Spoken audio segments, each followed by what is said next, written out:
Welcome, welcome everyone. Welcome back. Welcome back to this little show we have here. Um, this is called Quaran-Toons. Do you guys know that yet? You do. Okay. Is it Sorry, because this is we're in a quarantine. yeah. It's a very low energy intro. I'm honestly kind of tired. I'm Steve, I'm Ernie. and we're your hosts. This quarantine is killing me, dude. It's literally killing you. This is literally killing me.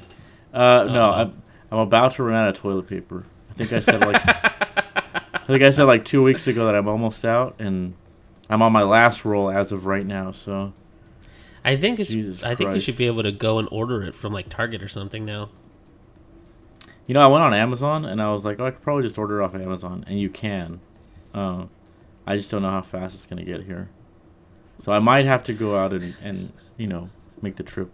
But our sister has been kind enough to be like, oh, if I go, just give me some cash and I'll get you whatever. So It's TP. yeah. You know what you should do, Steve? Invest in one of them bidets. Go to Home Depot, buy yourself a bidet. They You'll have those never on need Amazon toilet paper. actually. Yeah. You'll never need toilet paper again. Never need TP again. Just saying. I do kind of want one of those. The idea of my ass being so clean every single time is pretty amazing, because I get those wet wipes too, and I just I guess we don't need to talk about this.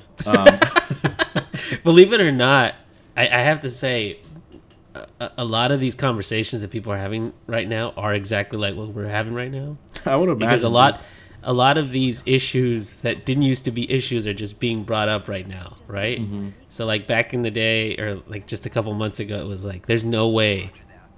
Like if you ask your boss, hey, do you mind if I work from home? And they're like, there's no fucking way that would work at all. Can't have you Yeah. working from home. It just wouldn't work. Look where we are now. I And know. then someone where people are like, whatever, toilet paper. It wastes a bunch of trees, but who gives a shit? And now people are like, bidets. I can't rely on toilet paper anymore. Just bidets everywhere. Just all these Yeah. fascinating things that people are like, oh man, he's like, there's no way we could survive at home, and blah, blah, blah. And they're like, well, you could just ship stuff to your house, and, yeah. It's ridiculous to me that like in March things were still relatively normal. Like It was the end of March where it was not normal, because I went to Yeah. Disneyland the week before we got locked down. yeah, so did I. I mean, No. I was being foolish, but thankfully I didn't catch anything. And yeah, I don't know. It just seems like so much longer, It seems like we've been like this for like a fucking half a year already, but it's barely been like 2 months, right? Or something. I think like it's closing in on 3 now, because I got locked down like March 16th. that. Yeah. I don't that know sounds when you about got right. locked out, but so right in the middle. So I just attributed to like, okay, half of March, full month. Yeah, You know what I mean? basically. Yeah. So April, May, we're closing out May. And they're gonna and open. it's gonna be June soon, so it's like, yeah, it's gonna be 3 months in like 2-3 more weeks. They're gonna open Universal Studios. I can't believe that shit, dude. I I honestly, mean, they're opening Disney World as well. Yeah, and I think honestly they did that because they were like, "Oh, Universal's opening this month. Let's do another month just to like one up them." Oh my Like, God. if I'm thinking like a cynical, business guy, I'm like, maybe they're just trying to like be like, "Oh, we're safer. We're gonna give them another month." But absolutely no word on Disneyland whatsoever. Just Disney World. And that surprises me for 2 reasons. One, I mean, as much as we all love Disney, and I think we can agree we all love Disney, they're still a big business, and they're losing tons of money. And they have a huge influence on the Orange County as a city. They lost several billions of dollars already. Yeah. But when you say that, they have a big influence in Orange County, it's like, that is so fucking true. Because if you go any little store in Anaheim, they have Disney crap in their store. Of course they do. Of course, it's a big seller. Like, there's no, like, not.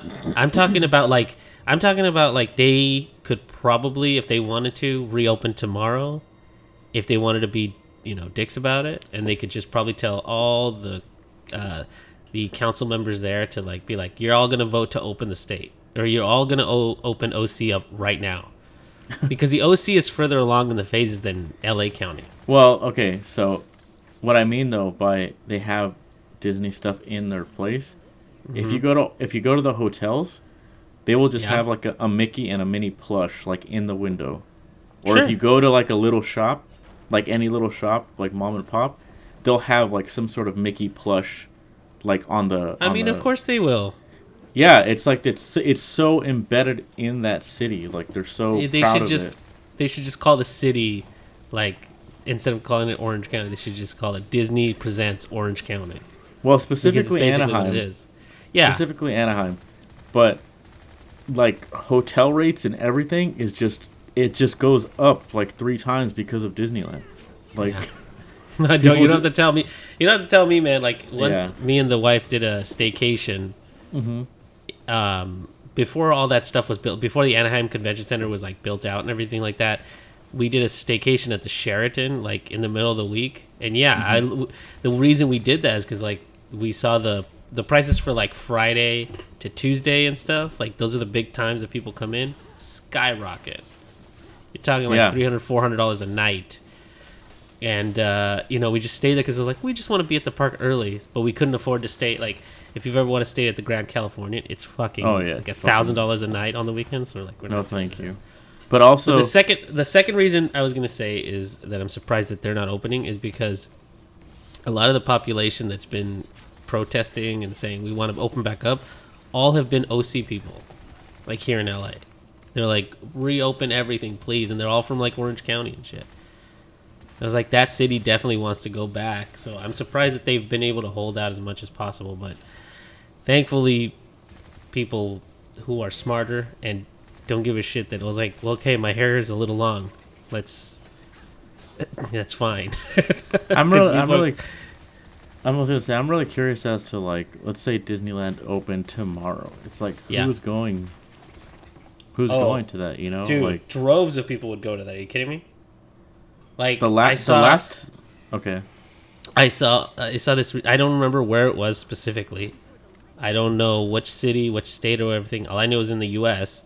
I saw that a Ross opened back up, and somebody had shot like a little video and put it up on Twitter. They're like, "This is the line to open up Ross." Like you're thinking, who the hell is risking their health to go back to Ross? But it was like that. Like people were lining up. People just need to leave the house. Yeah. I think it might be just stir craziness, but whatever. But like people forget how obsessed people were with Disney before the whole thing happened. Like I have friends who were there like every Thursday night. They would go there for dinner. They would just go, I feel like Blue Bayou, so we're just gonna go and have dinner there. And they're there like once or twice a week. Like this is insane. That's me. That was me. Wow. Dude, okay, so the last time I went on March 15th, the last day they were open.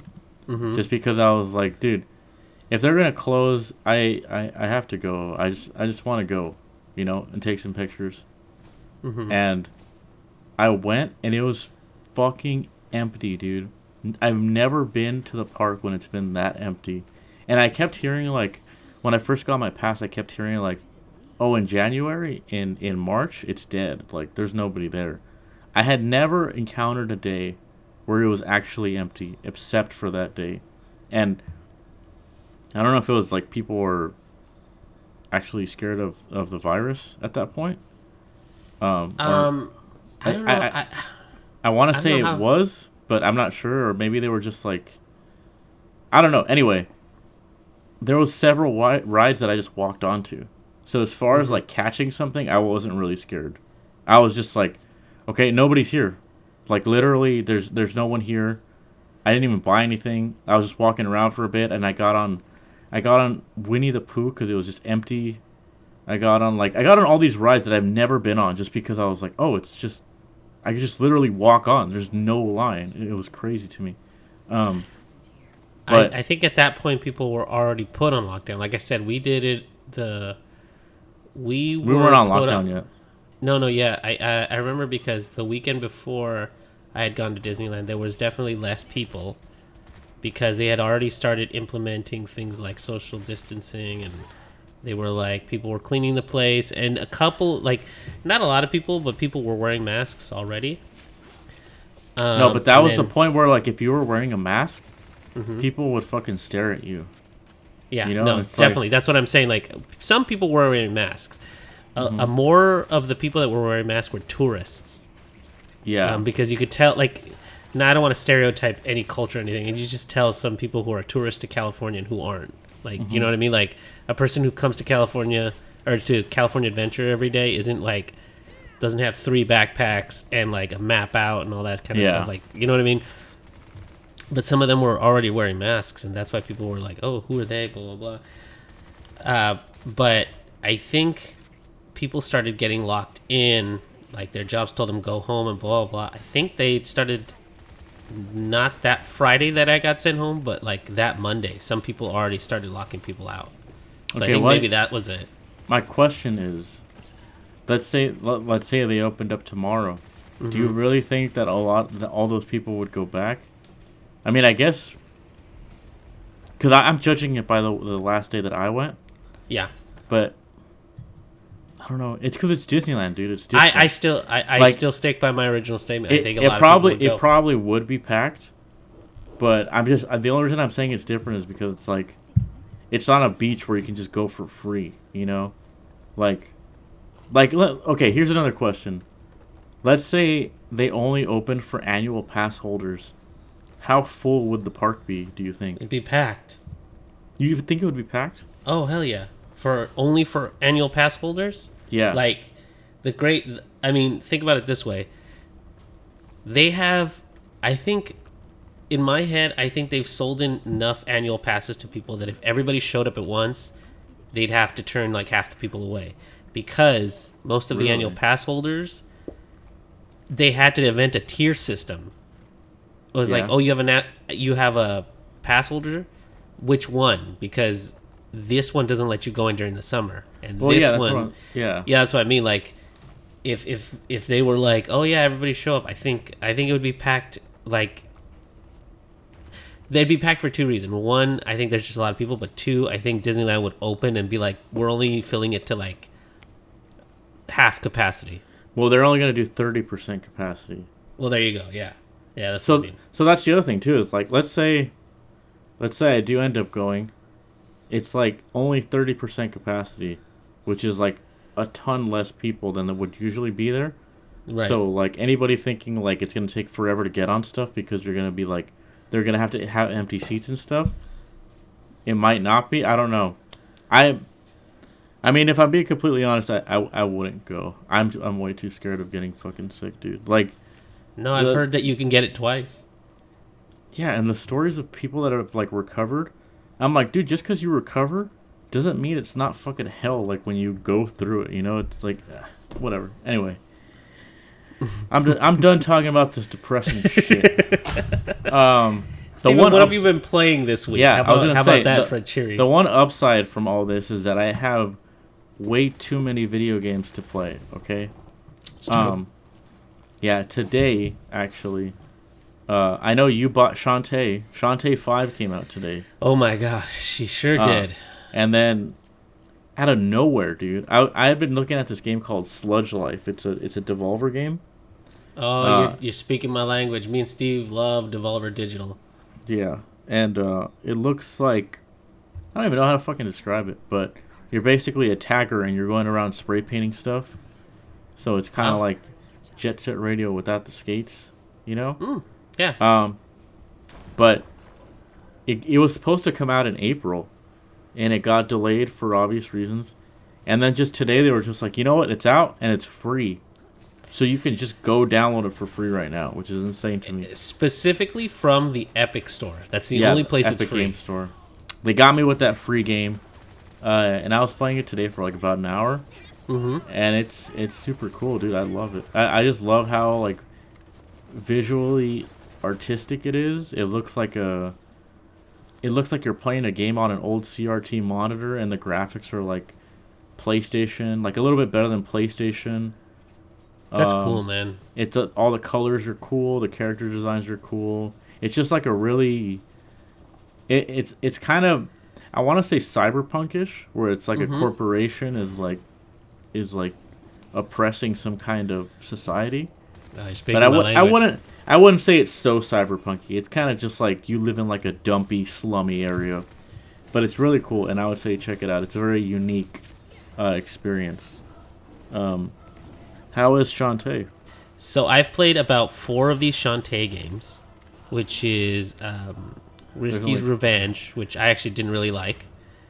Because it was like, I don't know what it is about that one that I didn't like, but I played the next one, which was Pirate's Curse. That was actually the first one I played on the DS. Yeah, Then it's you and probably me, the best one. yeah, you and me beat. I think we beat it in a day. Actually, if I Yeah, remember we correctly, did. we played Half Genie, half genie, half hero on the Wii U. Was it? Yeah. Yeah. And then just this one is like the best of all of those games, and I'll explain why. One, the engine runs smoothest on the Wii U, in my opinion, and I think that is the engine they're using. But they're pulling more artwork from Pirate's Curse, as in like the backgrounds. Like the backgrounds all look solid, but like the problem I had with the Wii U one, which is Half Genie, is they tried to really force this 3D depth thing in the game. They were really trying to push like more of the 3D into it, and I didn't exactly like that because it didn't really mesh well. This was just straight up like a 2D platformer. I'm like, great, that's perfect for my Switch. Oh yeah, and then by the way, I got it for my Switch. Um, and then lastly, they retooled the artwork, and they have this brilliant animation in the very beginning of it, which Yeah. is just so cool because I'm a huge fan of like cartoons and anime that are very they try to kind of make their own style of the way they animate. So one of my favorite animes of all time is Fooly Cooly, and it reminded me of that style of animation where it's like very jagged and very like fast. It's some of those guys, I believe. I mean, not- it I'm not shows if it completely is. sure, but Trigger Animation is the company, and they did. I want to say they did Gurren Lagann, Kill La Kill. Oh, I mean, it screams of that kind of animation where it's like, Promare, and then Panty Stocking. Okay, I mean, A bunch of crazy shows that have like really wacky art aesthetics that don't necessarily just look like traditional anime. You know? right, and you could tell because like if you're able to pause and on certain frames in the intro, because I looked it up on the like the it's part of the trailer apparently. Yeah. Like if you pause it at certain points, you're like, what the heck is this like in between? It looks insane. That's cool. So I was pleasantly surprised that already like I'm only an hour in. I've already seen 2 more animated sequences, and I'm very happy about that. Cause, Oh, that's cool. So yeah, I didn't know there was more than just the intro. So that's yeah, I mean interesting. they're not like crazy sequences like in the very beginning. But for example, I think I can give this away because it's part of like the whole intro. Is like the game is called Seven Sirens, I believe, and right when you get there, they're having a festival for like all the half genies in the area. Like it's a half genie festival, and so there's this little dance number where the genies come out and dance, and that's the little intro. And I was like, oh, this is great. And then trouble starts, but like that whole thing is done through animation. And I was like, I actually really appreciate that because it looks like what they did is they took the time that they would have worked on like the engine and the sprites and like overall like You mean art they took the direction. money?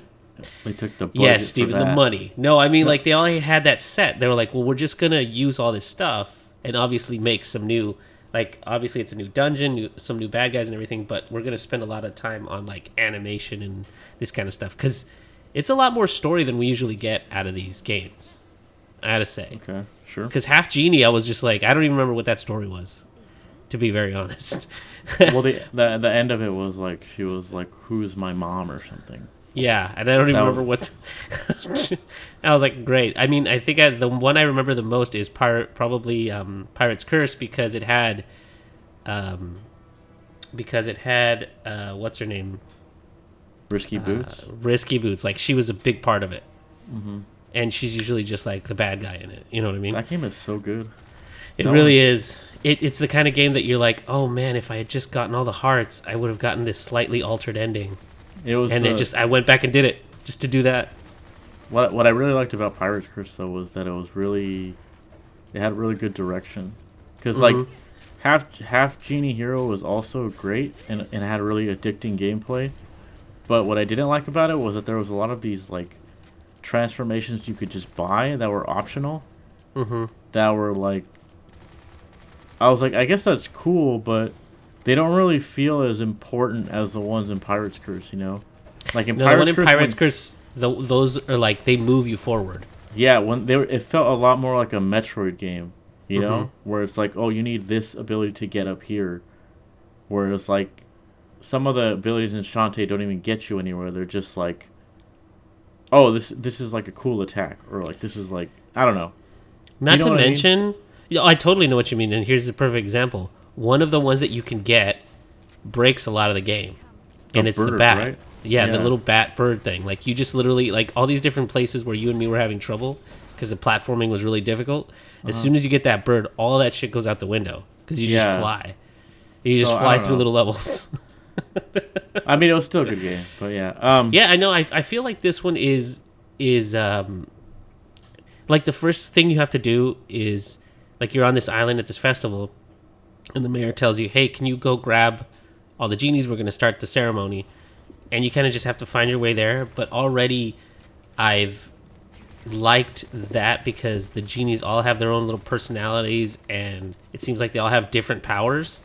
So in my head, I'm like, oh, I see. They're already, like, they taught me that each, like, part is going to have a different power to give me or whatever. Like, that's what I'm suspecting anyway, because they all kind of introduce themselves and they say, hey, I'm this genie and I can do this. I'm like, it's like clever, you know, clever enough to be a video game where I'm like, that's pretty, you know, that's pretty good. Like, it doesn't have to be insane because it's just a little platformer, but its story is going along pretty well so far.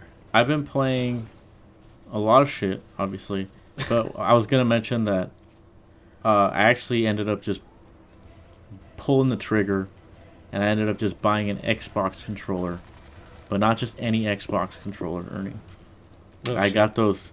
I don't even know what they're called. I think they're called. Did you get an Elite controller? No, they're called like Xbox Lab or something, I don't know what it is. But no, basically, you got it right. Xbox Lab. You go on the website and you pick the colors and stuff, and you can customize your own controller, and they send it to you. And so cool. Yeah, I really like it. I gotta say, I'm holding it right now. I made it. Throw a picture of it up, because you better throw a picture of it up. I might. I have I have it colored like Diva, so it goes with the rest of my desktop. I have a lot of pink and blue on my desktop. I have like a Dark Magician Girl figure, and then I have Diva stuff. So there's a lot of pink and blue. But it feels really good. I really like that Xbox controller, and it connects like instantly to my PC. Isn't that great? Yeah, before I was using a PS4 pad, and I had to have like some software running while that was on for it to detect it as a thing, whatever. But you get it in this like really cool looking box. I mean, it's not like an amazing looking box, but it opens up all cool. The presentation's nice. And if you really want to, you can get it engraved. But I was like, it was already $79. I was like, I'm not gonna get it fucking engraved. I got mine engraved. Good for you, Ernie. Next time, you know what? I just have extra money. I guess I'll just do that. No, I got it during Christmas, and it came with like, that was their free gift. Was engraving was for free. That's cool. So a lot of people kind of understand that I love video games, and they know I play a lot of Xbox. So what ends up happening a lot during the holidays is if people don't know what to get me, they'll just give me an Xbox game card. It's just like points or whatever. That's how I bought that controller, because I had a slew of people give me those between my birthday and the end of the year. And I was like, you know what? I think I have like $100 here. And that's what I used to buy it, because you could use your points to buy that stuff. Well, there you go. If you guys have Xbox Gamer Microsoft Phil Spencer points, then go ahead and get those. You know what I enjoyed the most was that when I first showed Steven that controller, he was like, you know, you can connect this to your computer, right? And I was like, what are you talking about? Because I don't know why I always forget that Microsoft is an Xbox and it's Windows. Yeah. So of course it should work together, right? I don't know why I didn't. And then he's like, yeah, you just do this, and you did it on my computer, and I've never had to sync it ever again. It's always just worked. It's I interesting. love though, it for 'cause that. This one has Bluetooth, but there's versions of the Xbox One controller that do not. Remember, we were on the website and it was like, check to see if it has this bezel at the top, and that means that it's a Bluetooth controller. I was like, what? I think the only downside is that it runs on batteries. I don't have a lot of batteries, so when it runs out of batteries, I'm fucked. But but you could still plug it in. Like if you plug it into your computer, because it has the little USB mini at the top, it'll run. But it doesn't have a At the top. cable. It doesn't come with the cable. Oh, it doesn't come with it. No, but if you have one, it just No, I'm connects pretty to the sure I top. have one. Yeah. Yeah. But the That's how I was Rumble is using it also, originally. the Rumble is also really good on this. So I've been Yeah. playing Forza. Mm-hmm. And you can feel like the rumbles in the triggers, which is kind of insane. Hell yeah. Yeah. I started playing Forza, which is not a game that I would usually play. But I didn't know you were such a Fast and the Furious fan, Steve. Oh, I am, bro. I'm a Vin Diesel. I'm a VD head. That's what they call me. Is I'm that a what you VD want to head. be called, VD head? Yeah. I don't know if you want to go around. Are you going to put that on your Xbox controller next time? Mm-hmm, I will. VD head. But I just got it because it's on Game Pass and we have it, and it's one of the games that works. Mm-hmm. And it feels really nice. It feels like the controller was fucking made to play that game. And that game is like, I wouldn't say the game's like amazing, but it's definitely one to just chill out and like I'll just if I'm on Discord, I'll just jump into like one of the Discord servers I'm on and just be in like voice chat, Mm-hmm. and then I'll just like fucking just chill and drive around and do nothing basically. It's just That's a nice one of the like great chill parts game. of that game. Yeah, like, and like, well, I would say the best part of it is like when they're like, oh, you need to drive here to this objective. You can just go off the road and drive over the hills and drive into the water, and it's like just fucking like just do whatever you want. There's like lots of freedom in it. So since I can't like go to Steve's house and watch him play or anything, we've been doing a lot of gaming on Discord, and watching Steven play Forza is like watching my kid play Forza, and my kid's only Insulting. 4 years old. Insulting. Because he'll just drive wherever. And I like it because the game's like it's starting to give you points just for being in like an ass and just driving through people's houses. Yeah. Because it'll say like lawnmower point bonus, or it'll say fence destroyer or lumberjack, and it'll be like just because you're taking things out. That's the best part about it, is because it's like, oh, you have to qualify for this for spring, so make sure you get enough points. And you would think that would just mean like, oh, go qualify for some races or whatever, but it's like, no. You could literally just drive around, drive through fucking signs, and drive through like fences and walls, and like everything gives you points. Jumps. It's insane. Everything gives you points, so it's fun. I especially liked it when Steven got my car, and he like made it exactly like mine in the game. I was able to buy and then slap something on it. Then you slapped like an anime coating on it. It was like, oh, it's your car now. I bought a Mini Coupe because I like the Mini Coopers, and I always wanted one. But since I can't have one in real life, I bought one in the game, and I made the annual pass holder magnet, and I put it on the back of the car. I saw that, and I was like, this is insanely ridiculous. This was like, that's how much you miss Disney. You're like, let's slap that annual pass holder on the back of that. They have a lot of like custom decals you can download and stuff, but man, it is so much fucking work to make those things, dude. I can't believe these people that spend like all day doing this shit. It's ridiculous. What I wanted to talk about though was so that Xbox event, they had this game called Bright Memory. What was it? Bright Memory Infinite or Bright Memory something? Anyway, I thought it was called Bright Memory Reloaded or some BS like that. Well, anyway, this game, it might be the game that I have in the gameplay in the background. If it's not, okay, whatever. But it's an early access Steam game, and so I guess the version that's coming to Xbox One or Xbox Series X, whatever the fuck it's called. That's Yes. gonna be the finished version. But right now you could buy the early access version on Steam, and it's about an Isn't it hour. like $8? It's about an hour of gameplay. Yeah, and it's like $8. And I wanted to talk about, because I know Ernie bought it, but I don't know if he played it. Did you end No, up I haven't played playing it yet. Okay. Because I've been playing Borderlands 3. Okay. Well, it's good. I like it. And when I say it's good, it's like, if you've ever played an early access game on Steam, they're kind of jank sometimes. Like, Yeah.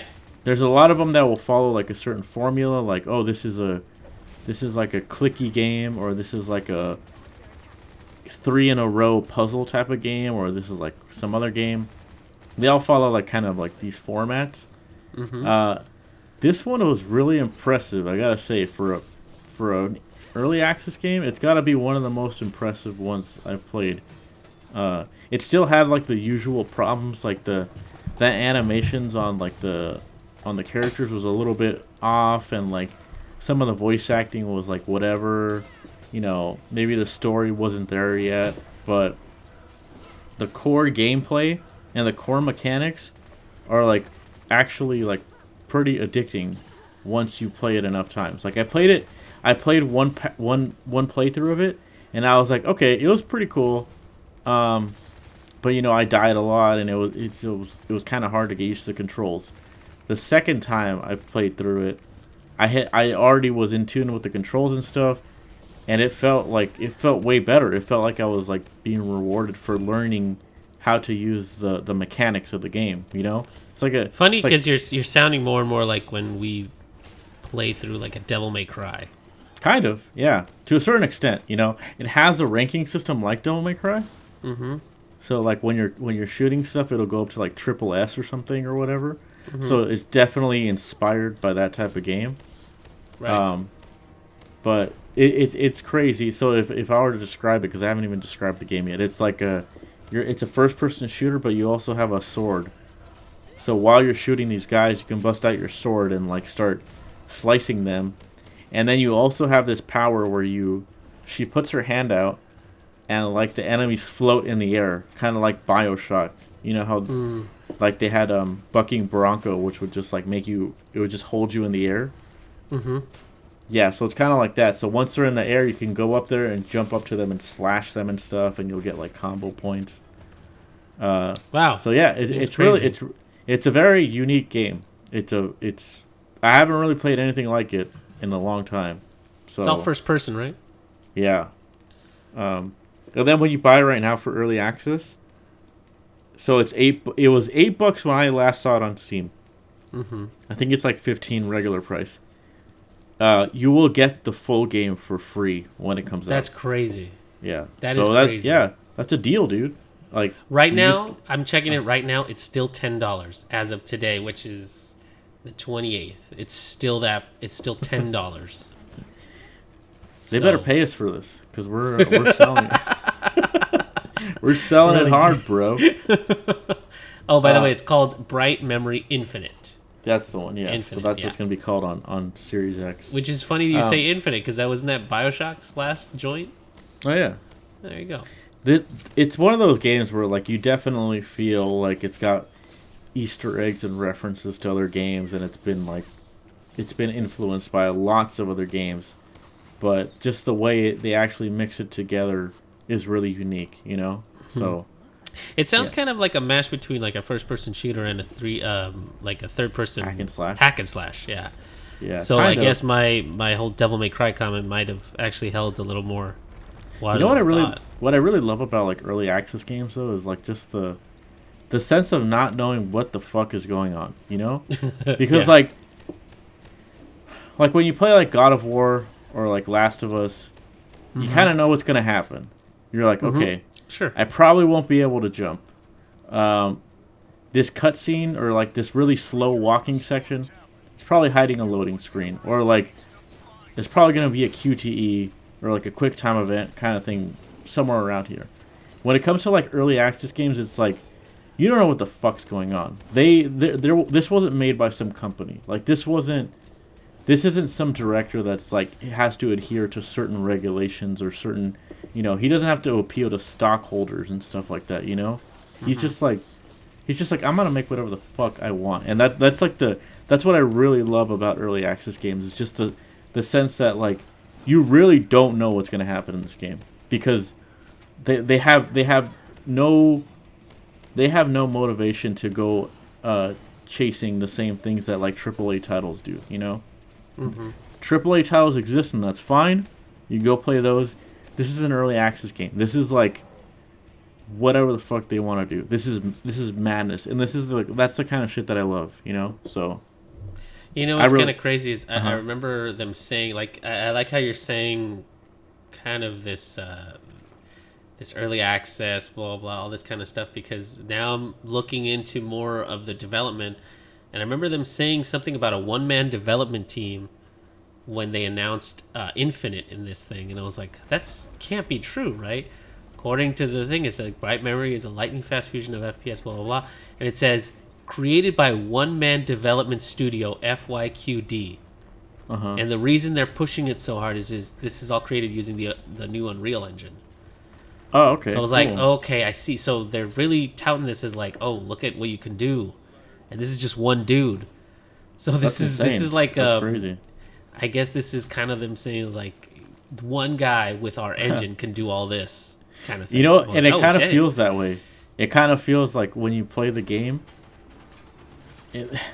I don't really know why, but as I'm playing the game, I'm just like, okay, one guy made a lot of the decisions on this game. Like whether it be just like the writing or the voice acting or like some of the loading tips in the loading screen. One of them was just like, did you know that the creator of this game came up with the company name when he was in elementary school? And I was like, what? That's kind of a weird thing to write in the loading screen. Like trivia. I don't get what trivia FYQD about the guy. means, Yeah, though. like I don't know. That's kind of strange. But anyway, it's a nice tidbit, and like, I can't wait to play this game. Now I'm kind of amped to play this. So you're saying it's like only an hour of gameplay? Yeah, it's about an hour. Like when it and depending on how much you die, it could go to like an hour and a half. Maybe. Well, sure, but I'm pretty good. So. Oh, you know what's another reason to play it more than once is because you'll be able to get all the upgrades. There's like New Game Plus. Oh, cool. Okay. Yeah, so you'll be able to get all of the fancier, like, you just call them plasmids because they're basically plasmids. Well, yeah, okay. I'm seeing a lot of like I'm looking at some of these like people who've played it and everything, and they do screenshots. It does look a lot like that because it's like you're able to hold people in the air while you like slash them up. There's like that little hook shot where you throw out a little hook and you bring them back to you and all that stuff, and which looks like I forget which one it was in Infinite. It was Return to Sender, and I think you're right. Bucking Bronco pulled them towards you. I can't remember, but yeah, it's I could see the influence of those games. It's kind of like Devil May Cry reboot. You remember the angel and devil things? Like the angel brought you towards them, but the devil one brought them to you. Yeah, but also because he would use those in platforming. Mm-hmm. So you use the grappling hook to platform and to swing from stuff. Mm-hmm. But then you can also use it in combat to bring the enemies towards you. That's good. Keep combos going. Cool. I like it. But yeah, so I hope somebody checks it out because it's a cool game. At least an hour game, and honestly, it looks good enough to take a risk on it. $9. Yeah. Or $10, whatever it is. Yeah. There's the fucking that service HBO Max. Yeah, that just came out, and I'm gonna get that because I want to start watching those new Looney Tunes cartoons. You want to watch the Snyder Cut? You can be honest with me, or do you want to watch the Snyder Cut? Okay, I know you. Know what, Steve? You know what, Steve? Schneider. Schneider is visionary. And Schneider. Yeah, that's him. But not. You know what? I feel like HBO Max is gonna do really well. Not only because they have a couple of they got a couple of aces in the hole already, but the one big one that they have is Friends. They got Friends on there. That's true. And I think people will jump ship just to have their little fix. I heard it's basically a bunch of Warner Brothers shit, and they were gonna call it Warner Brothers something, but they were just like, you know what, just call it HBO because people like HBO. No, yeah, So- totally. Yeah, I think it's gonna do really well. I'm excited to watch those Looney Tune cartoons because they're considering they're on HBO. They don't have to be. They can be more like the old school one where they can show people smoking or drinking. Like they don't have to adhere to these they don't have to be for children. They could just be Yeah, and some cool guy cartoons. one of the artists that I follow on Twitter worked on it. He does a lot of stuff with Psychic Pebbles, Zach. Mm-hmm. I think his name is Michael Rucco. Mm-hmm. But he got to direct some of the shorts or something like that. That's cool, man. Yeah, so it's cool. Looking forward to the Daffy Duck, Porky Pig ones. Because I was always a big fan of those back in the day. Like the big classic cartoon with them was, Porky's on vacation, and he shows up, and Daffy's there to just mess with him, and like he tries to paint, and he's like, "Hey, no," he's like, "Are you gonna try to paint?" He's like, "Ah, that's my lake. You can't paint it." And then he shows up in other costumes. Like it's just funny. I just like that he's messing him with them for no reason.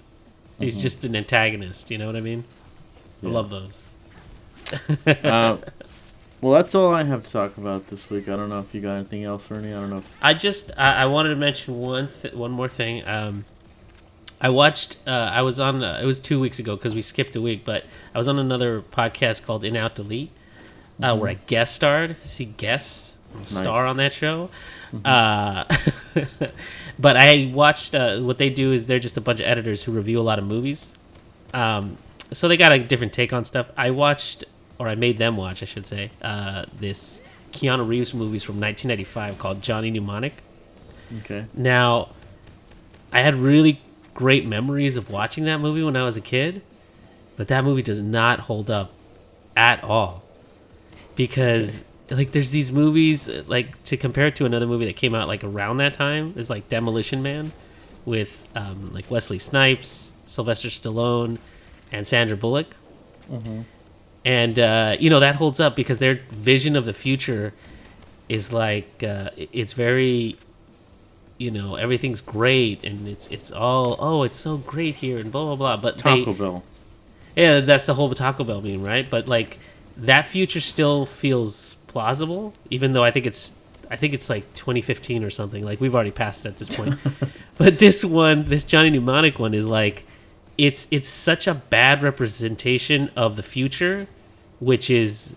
Ironically, and it was part of the reason I picked it, was the future in Johnny Mnemonic is 2021. Nice. So it's next year. So we all got to start dressing like that next year. Ha ha ha. That's the joke. Anyway, like the whole movie of Johnny Mnemonic is kind of like, I remember seeing it as a kid and being blown away.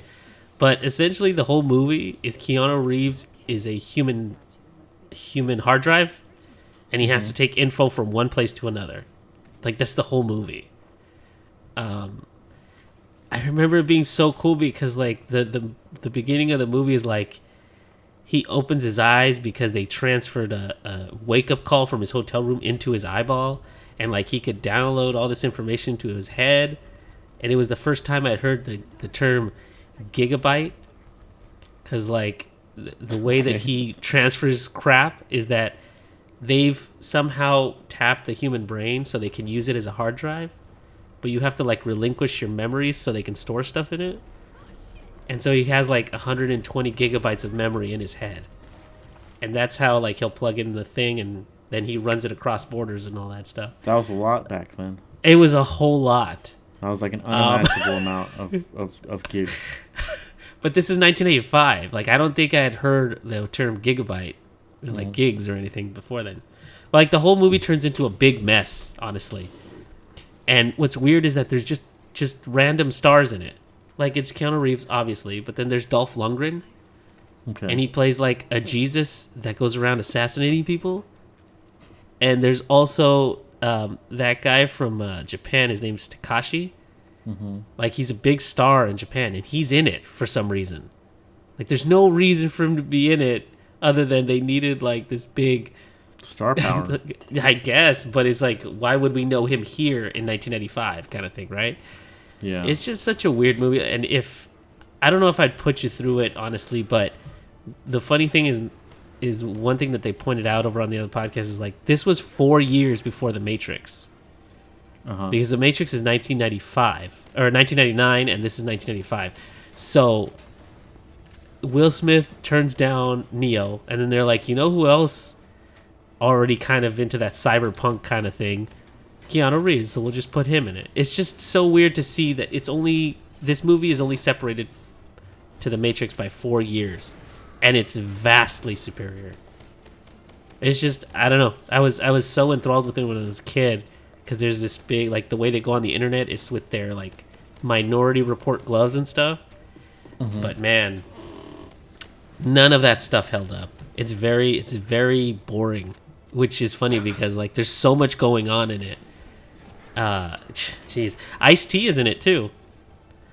Oh, cool! Now Exactly, it's just like just random people are in it. It's so funny, but you know, okay. I would say check it out, but don't just watch somebody review it or something, or like watch key scenes from it. You'll get the gist of it, honestly. Doesn't sound like I will. Is there any good special effects at least, or no? Well, see, that's the thing. Like, if you watch it, you would watch it just to be like, that's what like 3D was in 1995. There's a lot of parts where he's in the internet, and he'll be like, I gotta make a duplicate 3D version avatar of myself. Like, they're flinging so many. Like, if you know it's bad going into it, you could almost laugh the whole time because it's ridiculous how bad it is, right? So maybe if you watch it in that way, maybe you could enjoy it. But it's the visuals aren't going to hold up, and this is Keanu Reeves in 1985, so he's just like, he's not a great actor in it. It's bad. But maybe you can get something out of it. Just watch some key scenes. Maybe I'll watch a movie for next week. I do want to watch Suicide Squad eventually. But why? And Birds of Prey. Just because, I don't know. Well, it's not Birds of Prey anymore, is it? Isn't it all about Harley Quinn? Isn't it called like Harley Quinn something? It's called Birds of Prey. And then it's called like Harley Quinn something really dumb, like really long and dumb. In your parentheses, they got it at the bottom. It's really stupid. Yeah. It's like that thing they did with Ghostbusters, where it's called Answer the Call. Like they try to add something to it to make it look cooler or something. I don't know. Let's not talk about that movie. Yeah. Well, that's all I got. So, short episode this week, but we'll hit you guys back up next week. That does it, I guess. We'll see you guys next week. See you next week, guys.